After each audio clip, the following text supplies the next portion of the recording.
My name is Mike Africa Jr. I'm the legacy director of the MOVE organization and the new owner of the organization. And my presentation was about my history, that I was born in prison after a raid on my family's house, and then I worked to free my parents from prison after 40 years. The MOVE organization was founded by my great uncle, John Africa. He started the organization with a simple mission: protect life, people, animals, and the environment. What I hope for my impact to do is inspire people to be aware of where they are, of who they are, and get educated about how to take care of themselves and know their rights so that they can be safe and pass that to other people so that they can be safe. Revolution doesn't happen instantly. It's not a parade. It's not something that you do for fun and it's over. This is something that's a slow burning mission that spreads.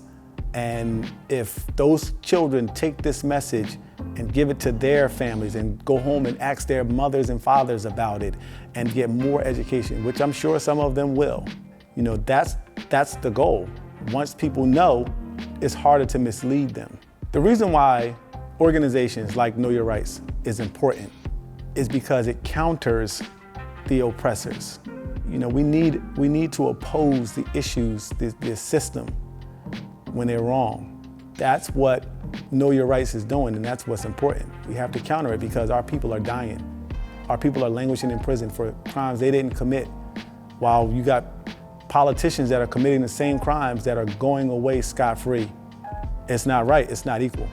Having a mission to protect life can be a very dangerous mission because it involves protecting animals, and if you are the owner of the zoo that locks animals in cages, you might not want people protesting about freeing those animals. And the same is true for the lions in the circus and the environment. And MOVE's position on protecting people that were unjustly imprisoned led to many run-ins with the police where MOVE members were attacked, confrontations happened, and it led eventually to my mother and my father and 7 other members of the organization being arrested and put in jail for 100 years because of the accusation of a police killing. There was many people, including the judge himself, who admitted that he didn't know who killed the cop, but my parents were arrested and put in jail anyway. The protesting from other MOVE members and community activists led to the police coming to our house again, and instead of coming to support, they dropped a bomb. The bomb was C4 that was military grade. The managing director of the city at the time, Leo Brooks, and the police commissioner, Gregor Sambor, they were both military experts. One was in the Korea and Vietnam War, and the other one was a brigadier general who had just come to Philadelphia from the Pentagon. And somehow the police force wound up with this C4, and the C4 was used to dislodge a bunker that MOVE had built on the house to protect themselves from an invasion. And the bomb ignited a fire. The fire burned to 2,000 degrees, the same temperature that melts steel. And the fire commissioner allowed the fire to burn. And as MOVE members that were in the house, 13 of them were trying to escape the fire. They were shot at and shot by the police, who admitted to firing over 10,000 rounds of ammunition at MOVE members. Of the 13 people that were in the house, 11 of them died, including 5 children. Their bodies were so badly burned, and because of the bullet wounds that the police wanted to cover up, they picked their bodies up off the street and threw them back in the fire.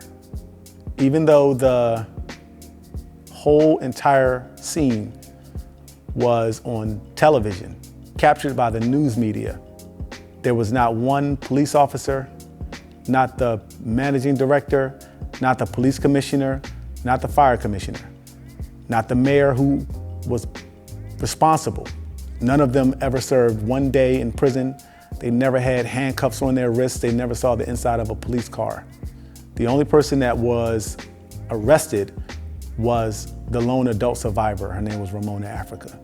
And she spent 7 years in prison, and she was charged with riot and arson.